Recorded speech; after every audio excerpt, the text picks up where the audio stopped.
السلام عليكم ورحمة الله وبركاته. كيفكم شباب؟ أنا إياس طاهر، رح أكون معكم بسلسلة تصميم استبيانات إكسل S4.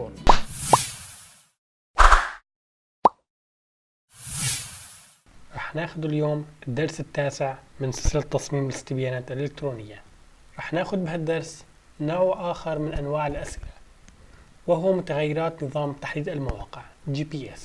الدرس مقسم لقسمين، قسم نظري وقسم عملي. رح نبلش بالقسم النظري. في عنا 3 أنواع من متغيرات تحديد المواقع. النوع الأول هو أخذ إحداثيات نقطة.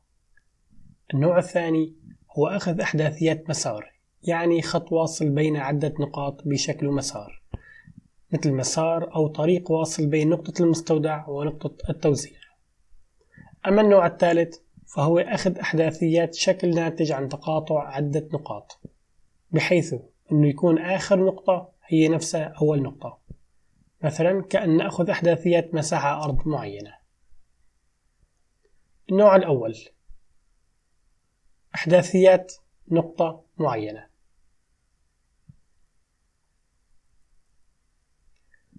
في عنا هالسؤال بيقول اذكر اسم المحل التجاري.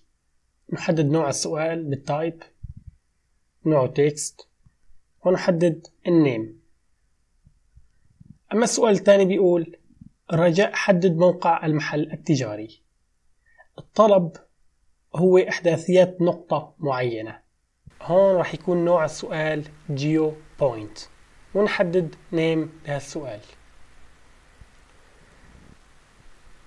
تم إضافة ميزة جديدة في الكوبو كوليكت، إنه نقدر نشوف جميع النقاط اللي تم إرسالها من خلال خيار View on Map.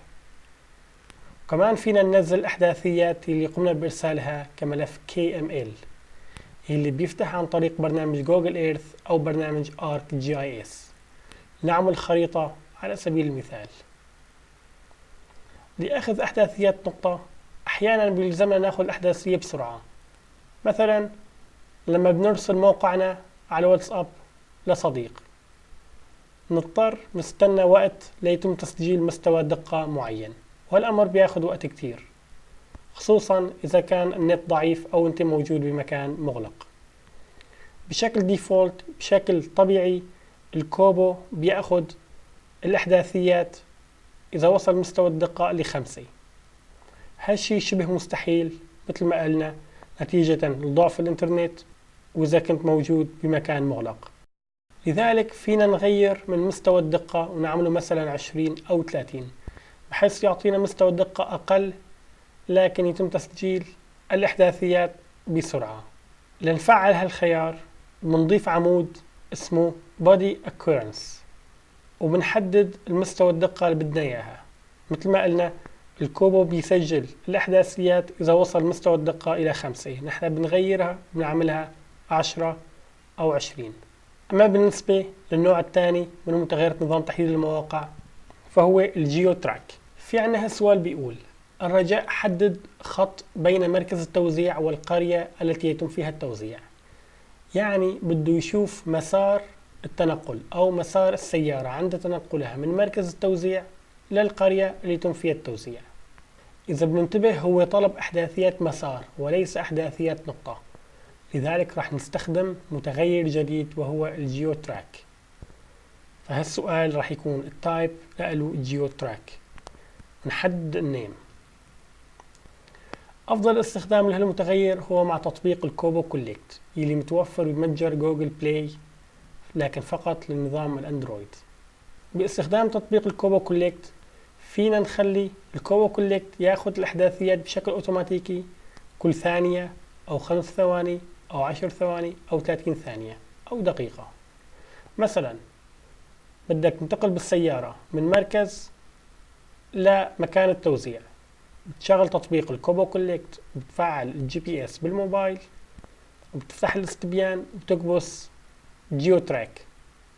فأنت ماشي بالسيارة الكوبو كل 5 ثواني راح ياخد الإحداثيات، فالنتيجة النهائية راح يتشكل عنا مسار خط واصل بين جميع النقاط وهو مسار تنقلك. أما بالنسبة للنوع الثالث من متغيرات نظام تحديد المواقع فهو الجيو شيب. فبنشوف السؤال بيقول حدد مساحة الشكل الناتج عن تقاطع نقاط التوزيع. مثلا هون في عندي أكثر من نقطة للتوزيع، عندي 5 قرى 10 قرى بدي وزع بكل قرية مواد معينة، فبكل قرية رح آخد إحداثياتها ليتشكل عندي بعدين شكل بمساحة الجغرافية اللي أنا غطيتها. فبنحط المتغير GeoShape بالتايب وبنحدد نيم للسؤال.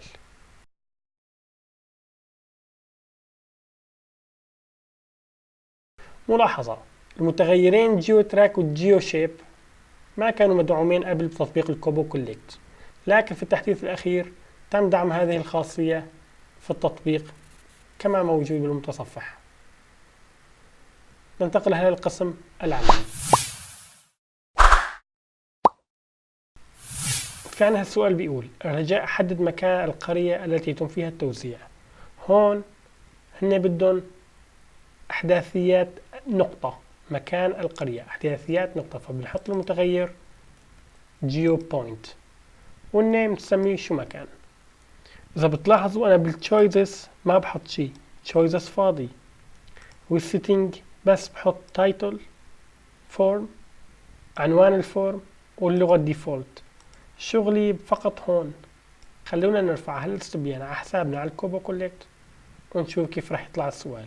بعد ما رفعنا استبيان على الكوبو طلعنا بهالشكل. هاي الخريطة. إذا كنا بنستخدم المتصفح فبدنا نتعذب شوي لنحدد النقطة. مثلا هون نقطتي، بحدد النقطة لحاله أخذ اللاتيتيود واللونتيتيود. نعمل سبميت. أما إذا كنا نستخدم تطبيق الكوبو كوليكت فبنروح على ملء استمارة فارغة، نختار الجيو بوينت فراح يطلع لنا بهالشكل. راح نكبس على الجيو بوينت، فالتطبيق راح ياخد احداثيات عند وصول حتى يوصل لمستوى دقة 5. فمثل ما عم تشوفوا اخذ الاحداثيات بشكل اوتوماتيكي. نعمل حفظ الاستمارة والخروج. ارسال استمارة نهائية بنحددها ارسال الاستمارة المختارة.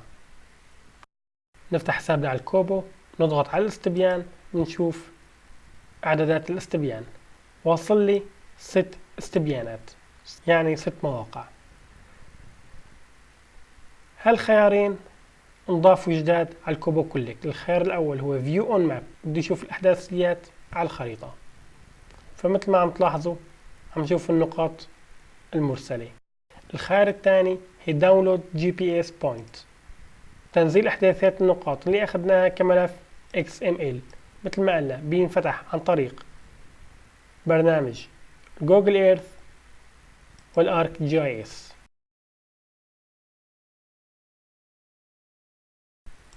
مثل ما عم تشوفوا الاحداثيات النقاط اللي اخترناها موجودة هون.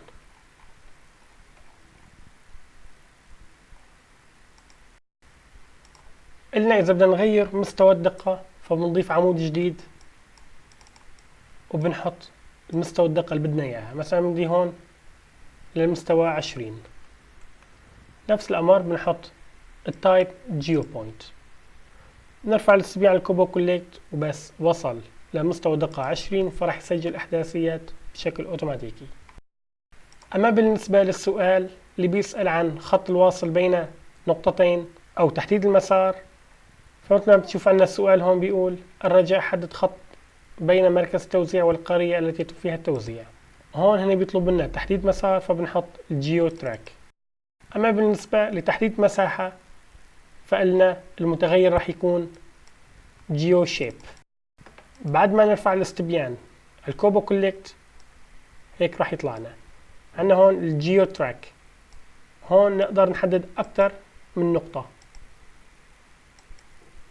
حدد لي المسار واصل بين نقطتين.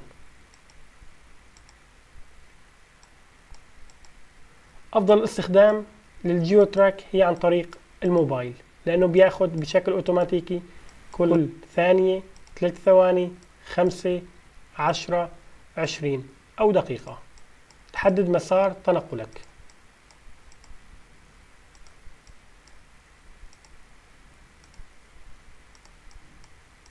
بعد ما خلصنا نضغط Submit. أما بالنسبة للجيو شيب فنقدر نحدد مساحة.